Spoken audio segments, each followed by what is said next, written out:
The drink. We're clicking to the environment. We're clicking to the environment. We're drinking to the environment. Yes! Like it. And 3, 2, 1. And we're on. And this is Ted coming at you from The Drink. My name is Ted, in case you didn't know already. Who are you? My name is Martin. I'm here to join Ted on The Drink Sustainability. Awesome. I'm so glad you came on the show, man. Thank you for coming out. Not a problem. Here to help. Awesome. Well, you help everyone in your daily life, I'm sure. I do. You do? Working Well, in the tell us HR about it. program at Pine Environmental.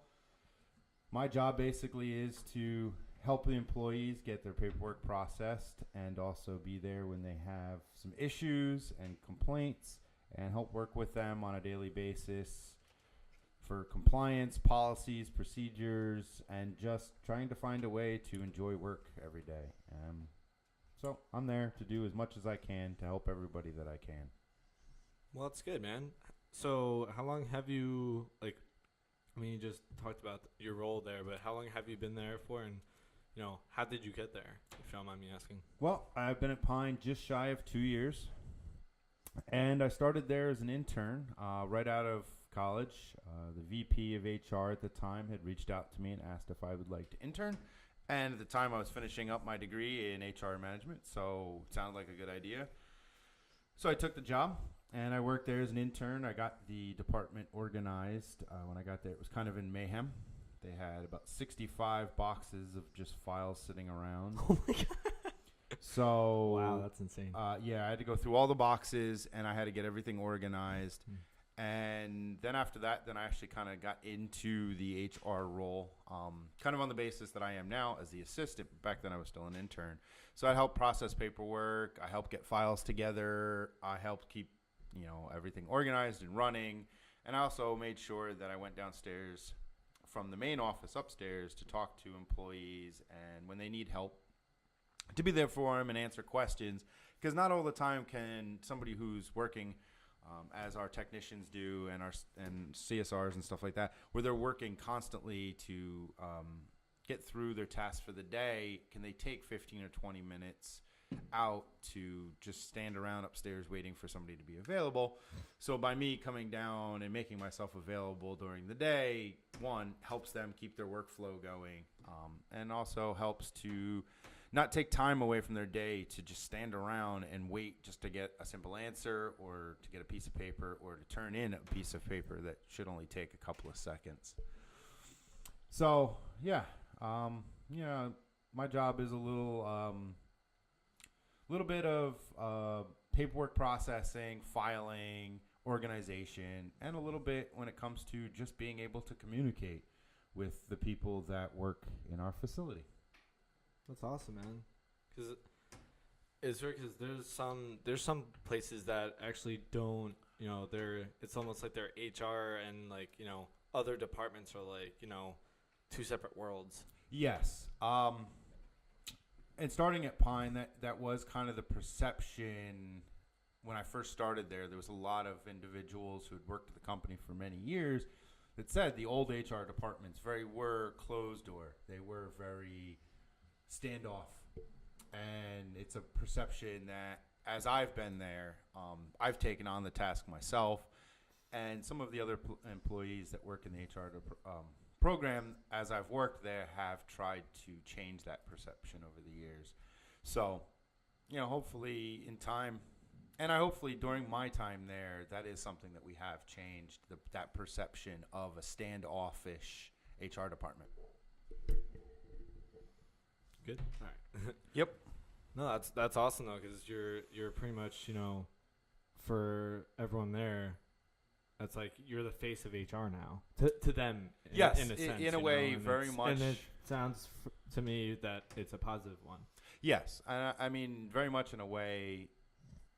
I do want to help everybody understand that the HR department is there to help them. We're not there to harm them or to burden them with more paperwork and, you know, whole slew of things that HR pushes out, new policies, new procedures, that we're not there to harm them or to burden them with these requirements that are now becoming part of their daily life, but we're doing this to help them and to make their lives there at the company a little bit better. So hopefully, as you know, slowly kind of being the face of the HR program, I can help to ease that maybe misunderstanding of what HR function is, or maybe just to ease their mind on what's going on in the company. Like make it seem like the process isn't like bad or anything. It's seamless. Yes. We do try to keep everything as seamless as possible. The type of business that we work in with everybody, pumping out, new equipment and fixing equipment, and the phones are always ringing for sales and customer service stuff. Sometimes just to take 5 minutes to fill out a piece of paperwork that you might feel is unimportant can be a burden. And, when people feel like, hey, the HR department's doing this to help me, then they're more willing to get that done, especially when they have questions and they can get them answered quickly and efficiently. And also, sometimes certain people just need somebody to sit with them for a couple of minutes and show them exactly how to do the piece of paperwork, because not everybody is great at doing paperwork, and not everybody is great at... I'm definitely not. I can say that right now. At communicating how things are supposed to be done. You could have it written down on a piece of paper and say, this is step 1, this is step 2, step 3.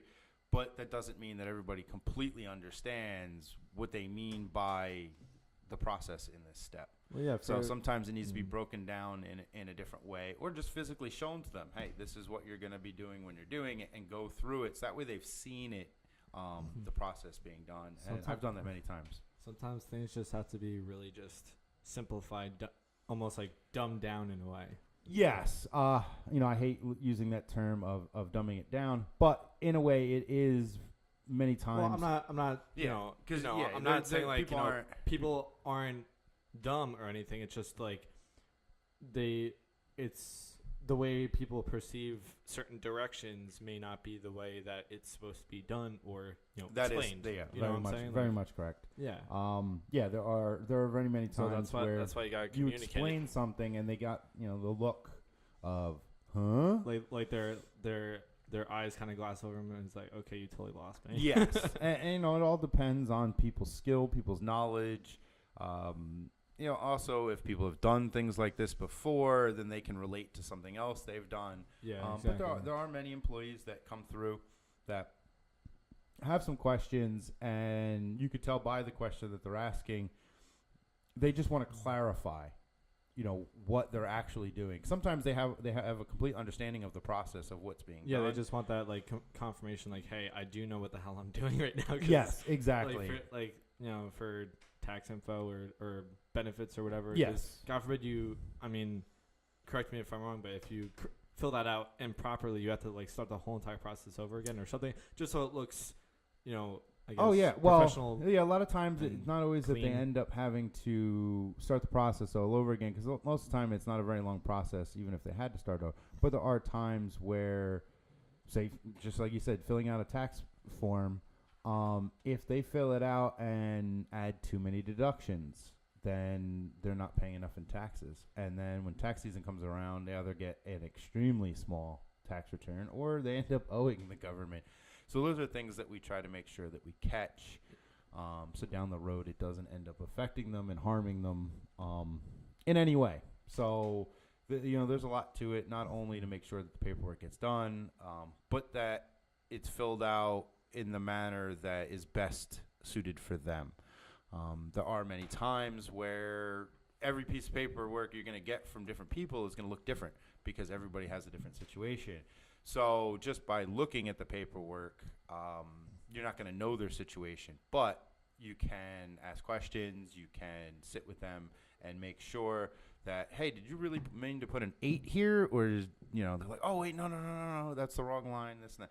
So those are things that by having understanding of the paperwork and the process, you can help them make sure that they're getting the most benefit out of the paperwork they're filling out, and the most benefit at their job. Making sure that they're signing up for their medical and dental coverage, and all that kind of stuff. There's times where people get bogged down with work, with family, with other things they're doing at home. That just because you say, hey, you have 30 days to get this done, doesn't mean 30 days aren't going to roll around, and they're at the end of it, they're going to completely forget. Or you might have the person who gets it done right away. So there's many times where you push out the information, but if at that time it doesn't seem important to them, they might not remember it. So we're there to be that reminder and say, hey, this is important, even though you might not find it important.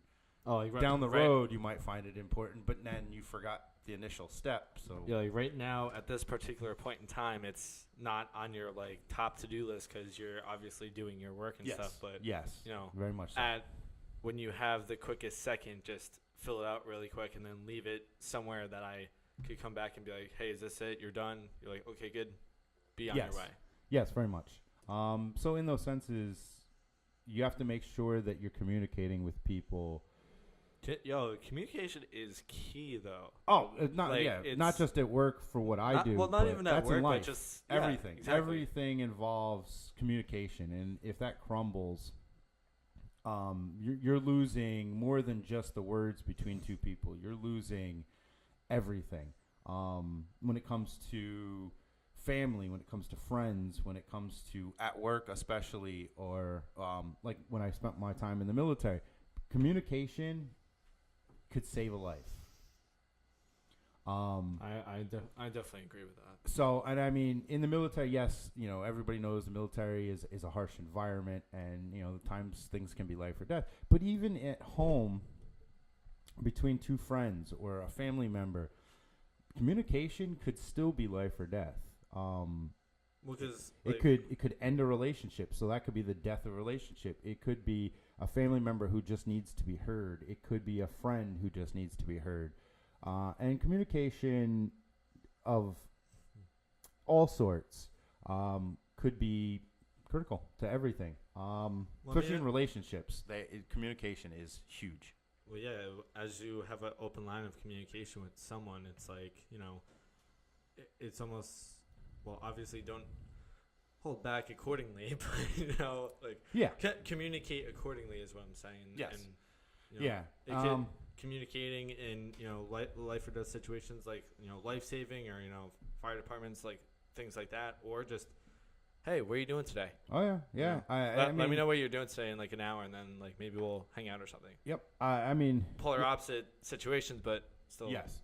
And in all situations, doesn't matter if it's as simple as a hello or a goodbye to a parent as you walk out the door to go to school or go to work.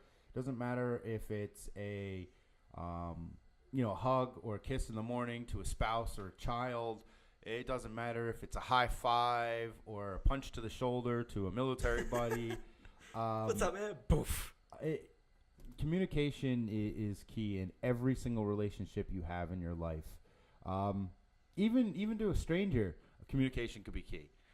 If you're walking down and you're about to walk into a building and somebody holds the door open, just a simple thank you could be that thing that makes that person go, you know what? There is some humanity left in this society. And all you did was say thank you. Yeah. And just that little second of communication can make a huge difference in somebody's life. So. It's amazing how that happens that way, because, for example, I've walked in, superstores around here, and, I've, looked at someone for a split, couple seconds, just smiled at them. No recollection of me even there. They just look straight. I'm like, oh yeah, just freaking look at me. It's not. Yeah, that is something so awkward that I think a lot of people have lost with even the connection between technology, cell phones and computers, and those things have become huge. And you see them all the times. especially on Facebook and on the internet, you see those memes. Social media. Oh, when the phone was attached to a wire, we were all more interconnected with each other. And now we have phones that are not connected to anything, and we've become less connected to people.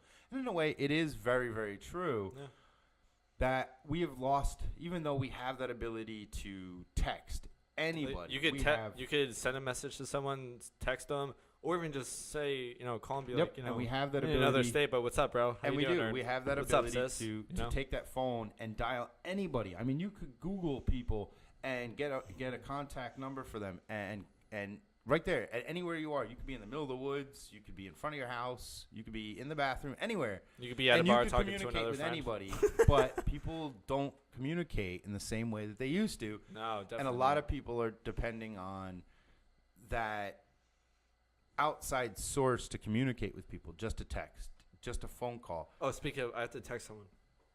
I'm totally fucking. But at the same time, when they're up face to face with that person, they're not communicating with them. They might be there in the same room and they might be talking about something, but they're not communicating anything.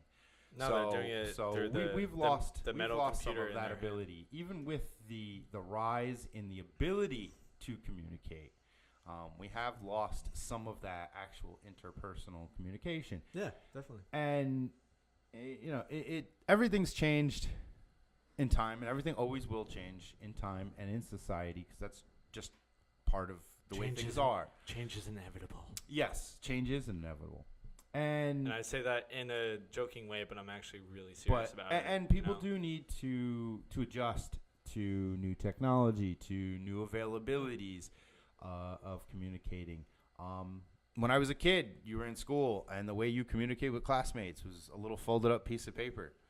I threw it across the room. You throw it across the room, and hopefully the teacher didn't catch you passing that note. But now, the kids pull out and they'll text under their desks, and that becomes a distraction in class because they're doing that. Now, to us, when we'd write those notes, we might write them in class, but a lot of times you'd write them before class and that kind of stuff. But you'd pass that note, and you might pass the person next to you to pass it down the line to your buddy or to that girl. That was the girl you like. Texting way of communication In the past, yes. Past to modern day is what I'm saying. And that could be disruptive to a class. But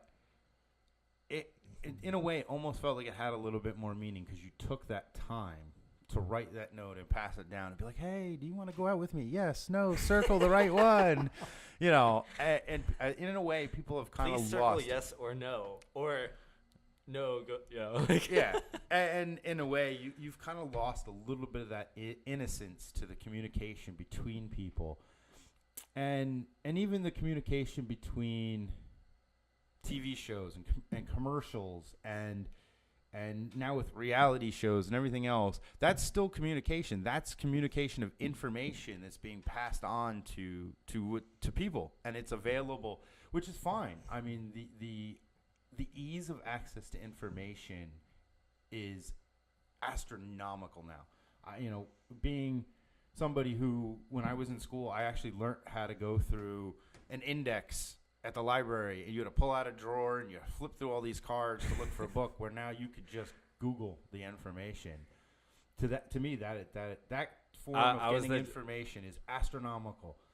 I don't know if you could tell, but I was kind of like the first generation right after that part. Well, even by the time I got to high school, that cabinet that was in the library was starting to get pretty dusty. And we were starting to use more and more computers, which is fine. And that range of communication between getting information from here to there had changed. But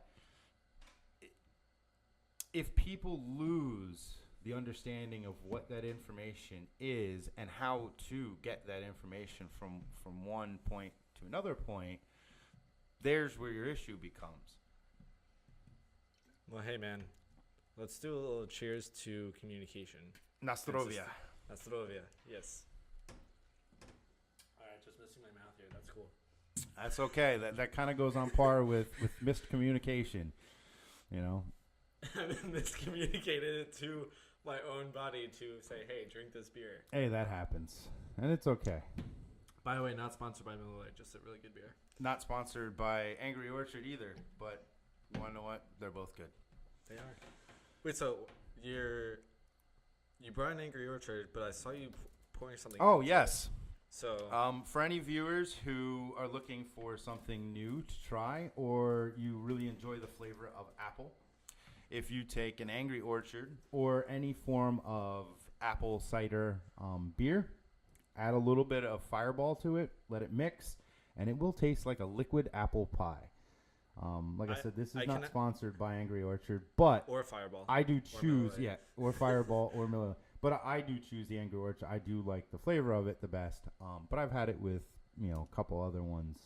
But yeah, try it out. I can vouch for you on that because you let me try that, and it does actually taste like liquid apple pie.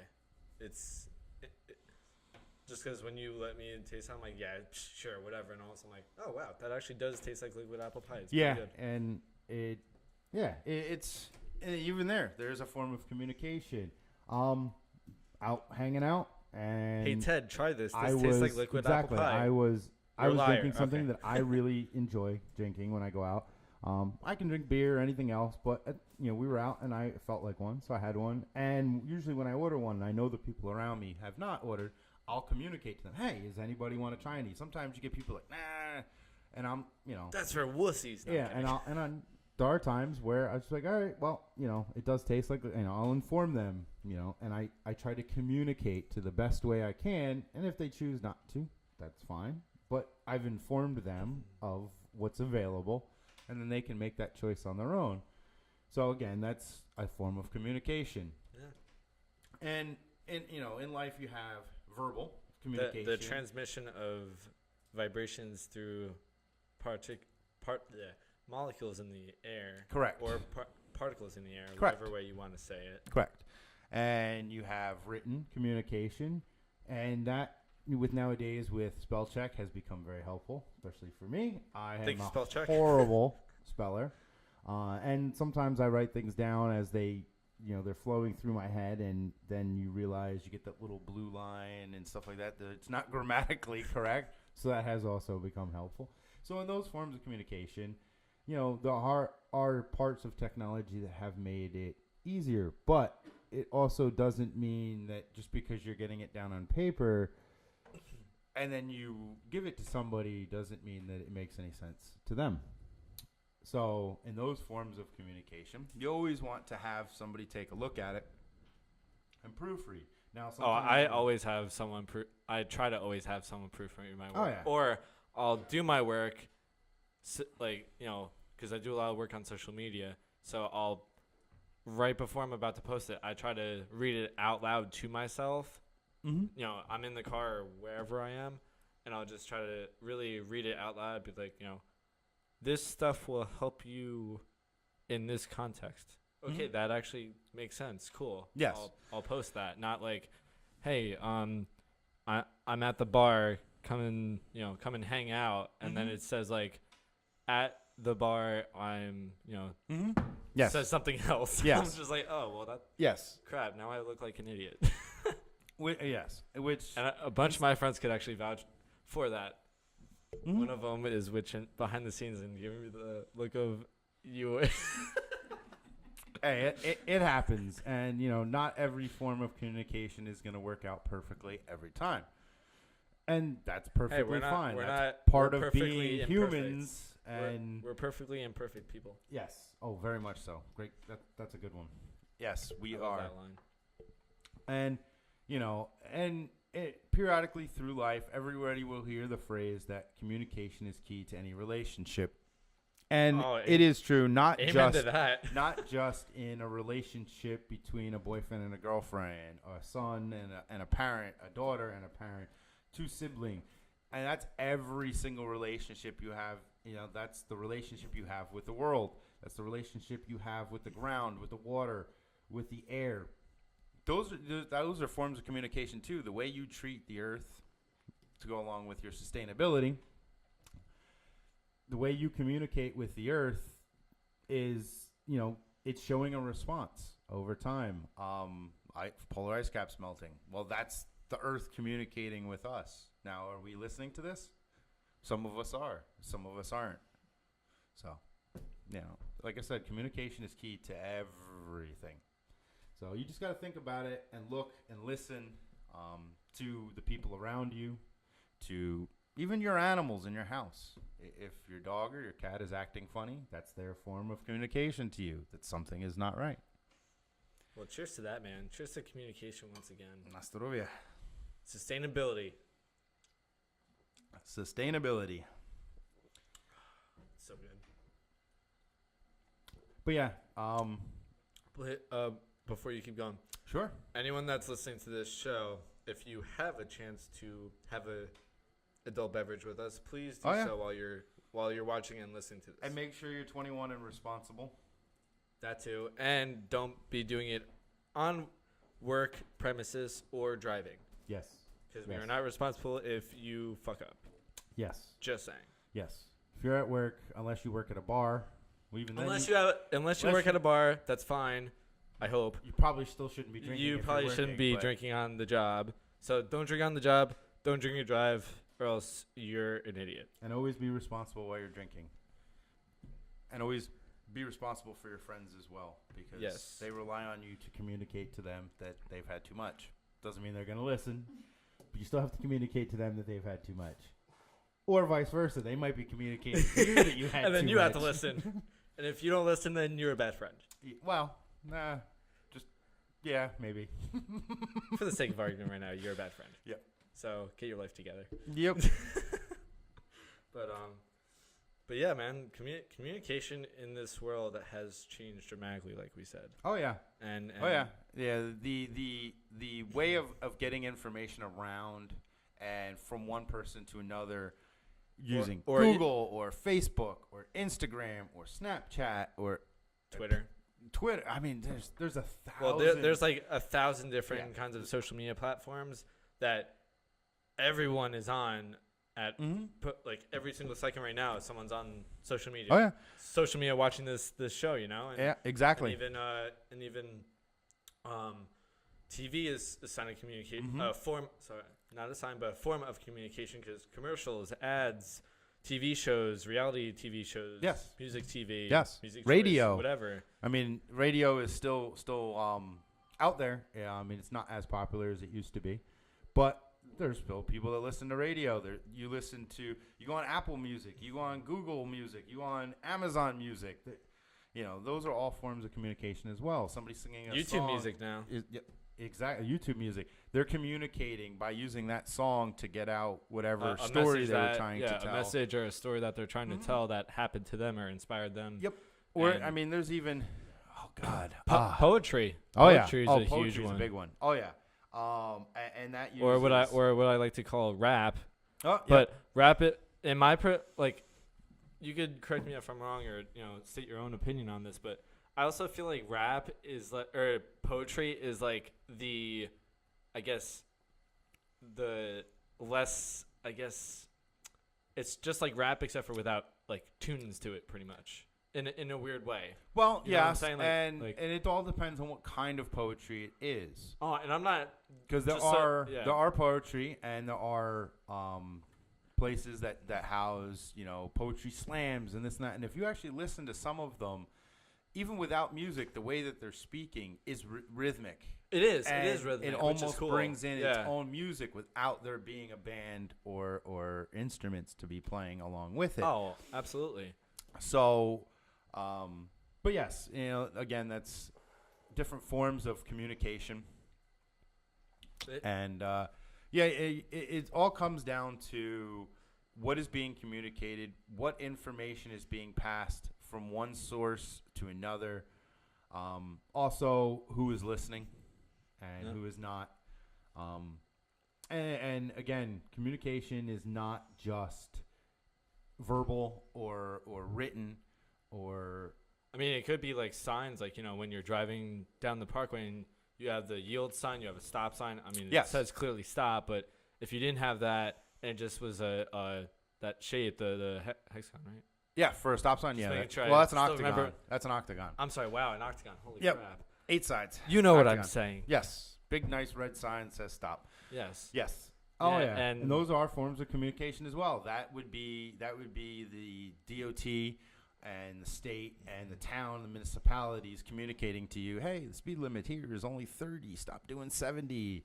Or when there's a stop sign, actually stop stop at for the 5 intersection. seconds. Oh yeah. I'm only saying that because we had a nice incident just recently Oh my where, God. where I want that sign did not communicate properly to a person. No. And It they didn't- chose not to take that information and use it Yes. appropriately either. I was gonna say it communicated properly, but she just chose not to. Yep.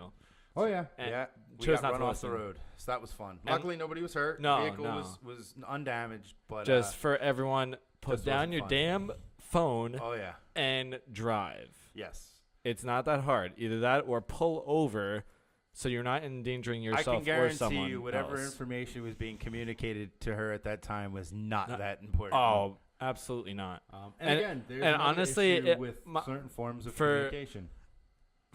In my personal opinion, like for example, if you, because some people will probably be like, well, what about GPS or something like that? If you have a GPS, get a freaking car mount or put it, somewhere that is just Or pay put it down attention on the cup holder, and especially with new cars, you have Bluetooth. Let I it was play gonna through say- the radio. exactly, and just listen exactly. to it. You have new cars and Bluetooth nowadays, so you could just literally listen to it. And yeah, everyone likes a little visual map on the phone, which I do it too, but most of the time, like 95% of the time, just pay attention to the road and listen. Oh yeah. You know? Yeah, Especially with Because the phone with will all tell of you where to the- go. Just have to follow the direction. Oh, yeah. Literally follow the direction. Yep. And especially with all of the technology and products that you can find out there. Well, they also have freaking assistant stop for the cars, which Yes. I don't particularly have, but Yes. But even with that, actually just recently, there was a person who owned a Tesla, fell asleep, and the car ended up crashing because the vehicle's cameras and sensors couldn't pull in the information from the road because whatever there was road manipulation due to construction or whatever else, and the car ended up going off the road. Again, it has to do with communication. That was an input of information that the car could not read because it's programmed. So again, communication. All comes down to communication. When you're taking input of information and it's being relayed from one source to another, that is a form of communication.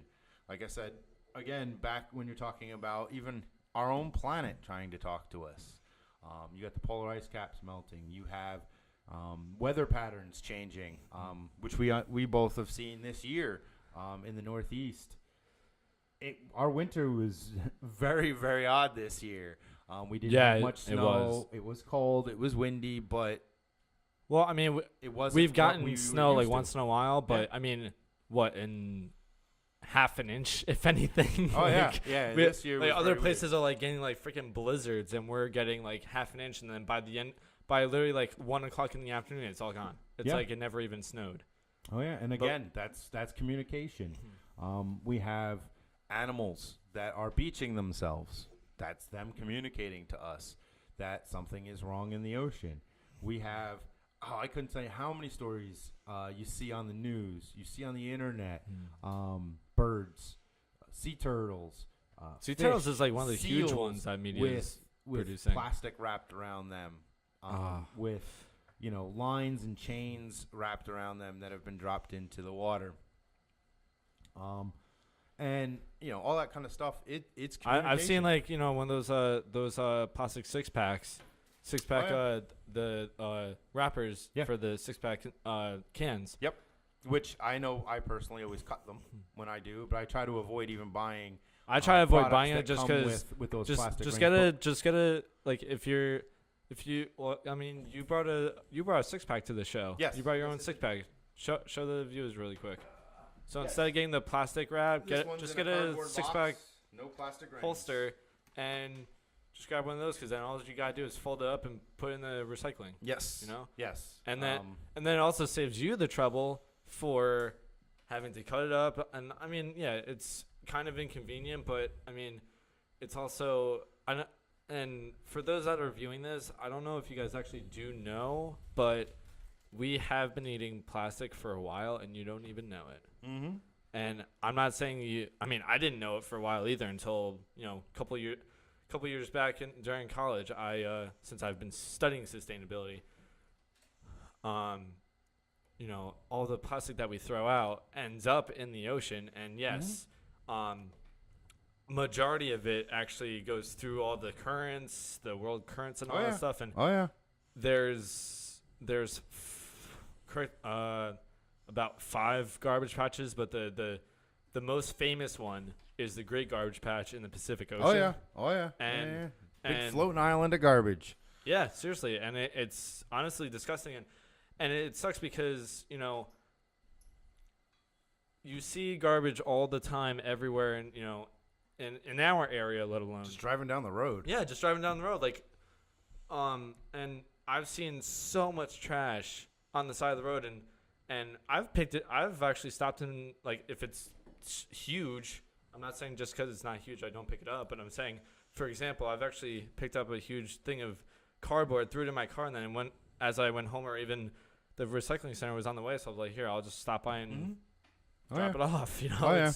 But there's a saying that a bunch of my friends always say is like, this is why we cannot have nice things. Oh yeah. Oh yeah.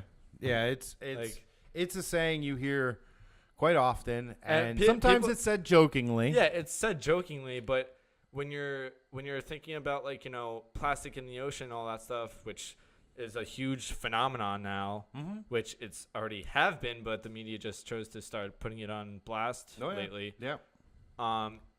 It's sickening. It's Oh, yeah. it's horrible, and then all of a sudden everyone's like, "Oh my God, this is like so insane!" Blah blah blah. Oh, yeah. Like, yeah. And and when you're talking about products, over the years, there have been many companies that have withheld information about their products, and Yeah, that definitely. is very, very poor communication. Now, there are people that choose to drink. There are people that choose to smoke. There are people that choose to do a great many things in their life. Now, a lot of them aren't always the most healthy thing to do, but being properly informed and have that information communicated to them will give people the basis to make as most informed decision that they can. Now, this was something. Now you're seeing more and more commercials about nicotine and even vaping, on how that it, just because it might be safer than smoking doesn't make it safe and everything because like it that. makes you 4 times But more that likely is to a- actually smoke or Yes, something like yes. that. And that is a form of communication that is allowing for information to be pushed out to people to make a more informed decision. Because you'll see commercials coming from companies that make, vape, that say, "Oh, it's safer than smoking." Okay, it is safer, possibly. There really hasn't been a true study on it yet, but that's fine. But then the companies are putting, commercials that are letting you know that safer doesn't mean safe, because you hear safer, you're like, "Oh yeah, it's better." Blah, blah, blah. Well, it doesn't make it safe. So, again, that's a good form of communication, because it's allowing for people to be able to make a more informed decision. Educated decision. Yes, exactly. And even in the past, you had companies that would say, "Oh, our product is 100% safe." Now, I know there was companies like Bath and Body Works. There are other companies that made beauty products and stuff like that for like facial cleansers that had these little tiny micro beads. like the L'Oreal stuff. And Yes, even that had the Tresemme little and all that. micro beads in it. There was even toothpaste that had these little micro beads in it. And basically, what these things are What they do? tiny. Clog your pores or something? No, they're tiny little beads that are put into basically creams or Okay. stuff like that. So when you're scrubbing your face, when you're brushing your teeth, that they have a little abrasiveness to them. Okay. The only thing is they're little tiny plastic beads. Huh. So when you spit your toothpaste down the sink, or when you're done washing your face and you wash it off, well, that goes down the drain. Well, that's fine. But these are little plastic beads. They don't disintegrate. So what happens? They go through the water filtration systems All and out lead to the ocean. Exactly. They And then- all lean to the ocean. So guess what happens? Now you have all of these little micro beads floating around in the water, and fish. Fish probably think they're like krill, or like little pieces of sea lettuce, Yep. seaweed. Not only that, but as they're intaking water through their gills, they're getting stuck in gills. They're implanting themselves into fish. and in some cases, causing the fish to have mutations and die early. There's 1,000 different things. Now, Let me ask you a question before you keep going. sure, Do you like fish? I Like, do. do you eat Yes, eat fish? I do.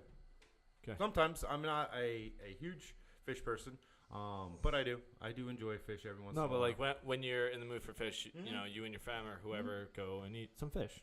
Yes. Whether it's sushi or Yes. hibachi or Yes. just obviously much. fish in general. Mm-hmm. Cool, because I do too. Yep. And guess what? That fish probably just gave us some plastic. Oh, it's very much it's very much a possibility. And You never know where they're getting it, especially if you ever travel to other countries. Now, I've traveled to some other countries in my life, and you never know. I mean, you hope, and I'm just looking at plastic disintegration times. oh, yep, not a problem. Keep on going. Yep. Now, when you travel to other countries, they have different ordinances and regulations within their country, within their international borders of the water. So if they're fishing or they're farming and they're getting meat from their land, they might have different laws and rules and regulations than we have here. They might have more strict or less strict. No way. So what'd you get?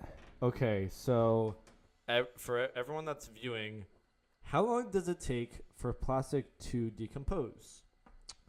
I think it's got different rates depending on what kind of plastic Well, it is. that- But Yes, I but think it could be I just permanent. said average, like generally. and so plastic waste is one of the many types of waste that take long to decompose. Normally, plastic items can take up to 1,000 years to decompose. So many of our lifetimes combined. But plastic bags we use in our everyday life takes 10 to 1,000 years to decompose, while plastic bottles can take up to 450 years or more. Yeah, I believe it. Updated December 16th, 2018. I believe it.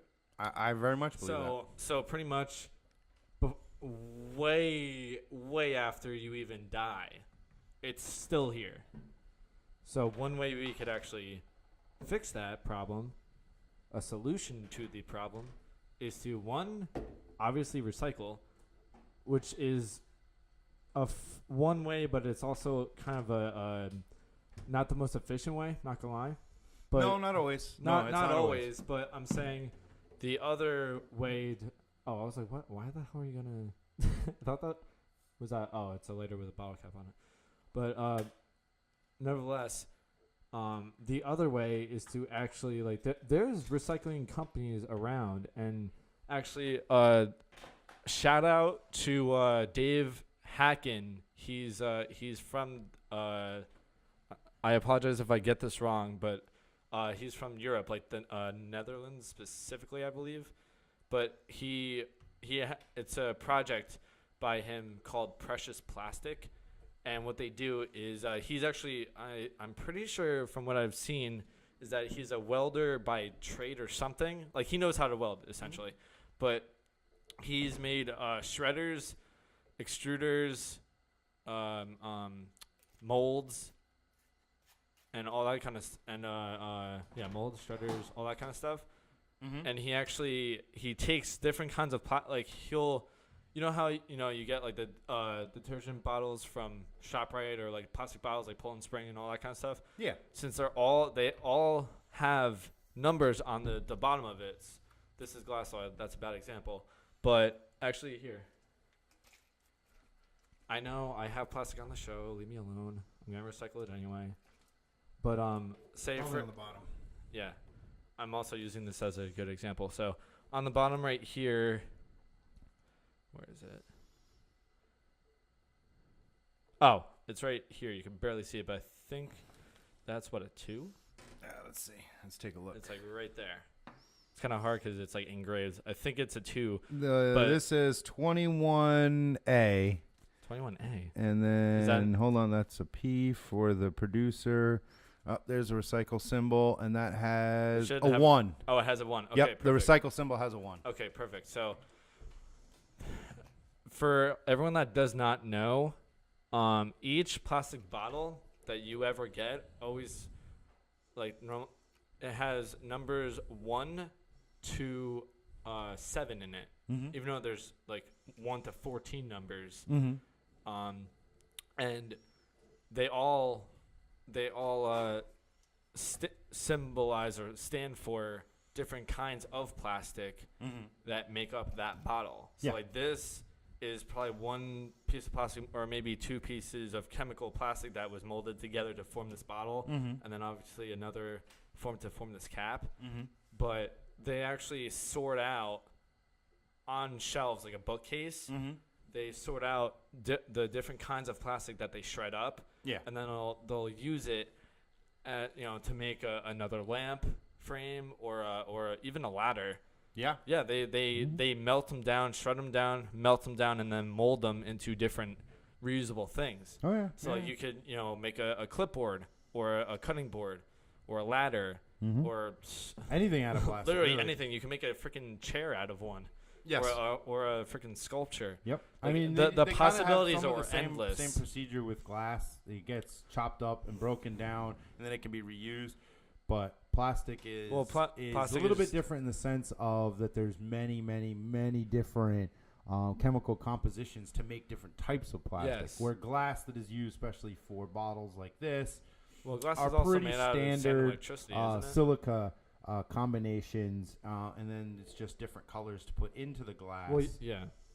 So it's a little bit easier of a process for glass. So glass is slightly easier to recycle than Exactly. plastic. But And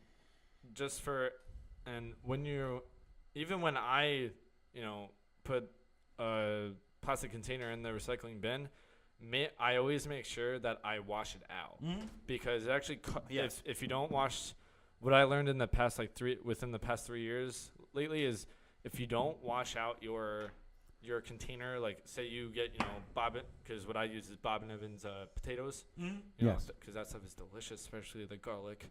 But nevertheless, wash it out, because actually if you don't wash it out, then it costs the recycling companies money to clean it and then sort it and all Same that thing kind with of tin stuff. cans. Yeah, exactly. You got a So- soup can, and you pour the soup out into your pot to cook for lunch or dinner or whatever, snack. And then you have that can. It's got a little pieces of some of the vegetables left at the bottom. Yeah, just quickly run under the sink, get that, clean it Yeah, out, it takes 2 seconds. and even take the label off. It's you not can that hard do to do that. You just pull the label off. You can get a little wet, just pull it off, and just throw the can away. So to make sure that whatever you're throwing into the recycling is clean, only takes you an extra, 5 2-3 seconds, maybe 30. Yeah. But it still doesn't matter. It just makes everything down the line easier for everybody, and can also help to bring the cost down. And Bring the cost down, and also if you want to ever see a sea turtle or marine life, you'll and there save are them a for great me, many so. products out there that are And it's more recyclable than others. There are yeah, manufacturers absolutely. that do make kind of a form of cardboard rings instead of plastic rings for certain products, like soda bottles and beer cans and stuff like that. Yes, at the moment they are a little bit more expensive to use those than the cheaper plastics, but that's only because the plastics have been around for longer, and yeah, these ever since, products are like the newer developed. So in time they will become cheaper, but we need to make sure we have to divest and as a then people invest we into more. communicate that we want more sustainable items and more items that as we use them and dispose of them, we don't want them to harm the planet in the same way that we've We everything want to else. leave the planet better than we found it. Yes, and that comes down to everything. You always want to leave everything, even when you go camping. You want to leave your campsite the same way or better than when you arrived. Yeah. So it's no different. Well, than it's even every like day. when you go over a friend's house for a gathering that they're having, you don't ever want to leave traces of yourself behind, or else they probably won't let you come back. And Yes. if they do, then Yes. God bless them. But Yes. but I mean, it's just the same thing as your room. If you want a clean Yep. room, clean up after yourself. Yes. Yes, very much. And I mean, I still have to finish clean my room because I had to change my sheets and all that stuff, like An adult. keeping it clean.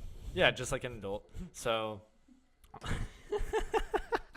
We have some audience laughter on that one.